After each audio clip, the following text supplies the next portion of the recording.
baleye Peshu pet peshi shetiye baleye Banya kren romon shire baleye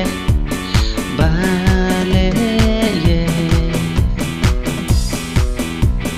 Tangshu eyangan netiye baleye Peshu pet peshi shetiye baleye Banya kren romon shire baleye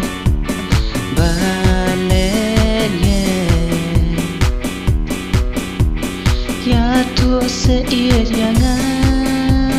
ya tu naunta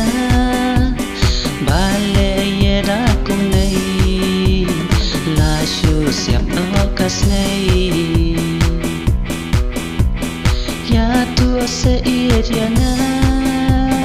ya tu naunta baleye da kum nei la shu siap no kas nei por bala diap cho umat por chance nei moda por riap cho umat poi por khat ngere le shikum nei shu chao umat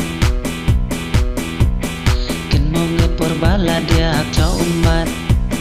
por chance nei moda por riap cho umat poi por khat ngere le shikum nei shu chao umat Ya tu seir yang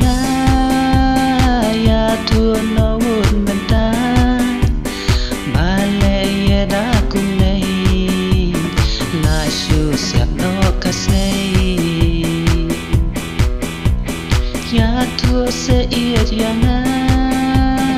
ya tu naun menta baleye da kum nei la shu siap no kas nei Tin basha yos mutu nge Shu text no da imo ba yos mutu nge Damon momon shu shirero Yos mutu nge Kren no da tin basha yos mutu nge Shu text no da imo ba yos mutu nge Damon momon shu shirero Yos mutu nge Ya tu seir yang